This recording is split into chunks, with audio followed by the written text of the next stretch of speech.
Hi friends, please subscribe to Amravati Media and press the bell icon for more latest updates. జగమంతా జనాభిమానం. జగన్ చేయాల్సింది ఇదే.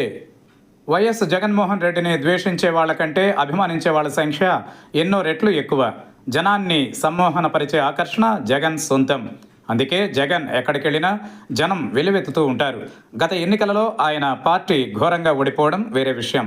జగన్ను ఎక్కువ అభిమానించడం కూడా ఒక్కోసారి ఆయనపై కోపానికి కారణమవుతోంది.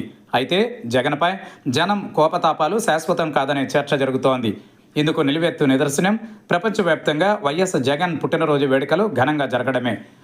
అధికారాన్ని కోల్పోయిన 18 నెలల్లోనే కని విని ఎరుగని రీతిలో జగన్ బర్త్డే వేడుకల్ని నిర్వహించడం ఆశ్చర్యపరుస్తోంది. సామాన్యులు మొదలుకొని ప్రముఖుల వరకు జగన్ పుట్టినరోజు వేడుకల్ని ఘనంగా నిర్వహించారు. తనపై వెల్లువెత్తుతున్న జనాభిమానాన్ని జగన్ గుర్తించాలి. లక్షలాది మంది అభిమానమే రానున్న రోజులలో తన ఉన్నతికి కారణమని గ్రహించాలి. సార్వత్రిక ఎన్నికలకు ఇంకా 3.5 ఏళ్ల సమయం ఉంది. మరోవైపు మంత్రి నారా లోకేష్ రెడ్ బుక్లో 3 పేజీలు మాత్రమే పూర్తయ్యాయని హెచ్చరించారు. ఇంకా ఎన్ని పేజీలున్నాయో తెలియని పరిస్థితి. డిప్యూటీ సీఎం పవన్ కళ్యాణ్ తానేమీ తక్కువ కాదంటూ కాళ్ళు కీళ్లు విరగ్గొట్టి మూలన కూర్చోబెడతానని హెచ్చరికలు. చేతులపై ఉన్న గీతలను అరగదీస్తానని పవన్ స్ట్రాంగ్ వార్నింగ్. అధికారాన్ని అడ్డం పెట్టుకుని పాలకులు హెచ్చరిస్తున్న నేపథ్యంలో తామంతా జగన్ అభిమానులం అని ప్రకటించడానికి లక్షలాది జనం ముందుకు రావడం విశేషమే. అయితే జగమంత అభిమానాన్ని వర్తమానం భవిష్యత్తులోనూ గుప్పిట మంది చేతిలో పెట్టకూడదు. ఈ విషయాన్ని తెలుసుకోవాల్సింది జగనే. సామాన్య ప్రజానీకం అభిమానంతో అండగా నిలుస్తారు.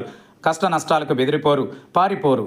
కానీ ప్రయోజనాల కోసం వెన్నంటి ఉన్నట్టు నటించే వాళ్ళ విషయంలో జగన్ అప్రమత్తంగా ఉండాలి.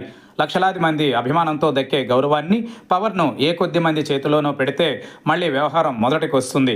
వైసీపీ హయాంలో ఏమీ చేయకపోయినా ఇప్పుడిప్పుడే అవన్నీ మర్చిపోయి నెమ్మదిగా జగన్ను మళ్ళీ సీఎం చేసుకోవాలన్న పట్టుదలతో పనిచేయడానికి ముందుకు వస్తున్నారు. అలాంటి వాళ్ళ సదాశయాన్ని, నమ్మకాన్ని నిలబెట్టాల్సిన బాధ్యత జగన్పై మాత్రమే ఉంది. జగన్ అంటే జనం మనిషి అనే నమ్మకాన్ని నిలబెట్టుకోవాలి. ముఖ్యంగా జగన్ బర్త్డేకి వెల్లువెత్తిన ప్రేమ కార్యకర్తలకు, అభిమానులకు అత్యధిక ప్రాధాన్యం ఇవ్వాలనే సందేశాన్ని ఇచ్చింది. ముఖ్యంగా జగన్ బర్త్డేకి వెల్లువెత్తిన ప్రేమ కార్యకర్తలకు, అభిమానులకు అత్యధిక ప్రాధాన్యం ఇవ్వాలనే సందేశాన్ని ఇచ్చింది.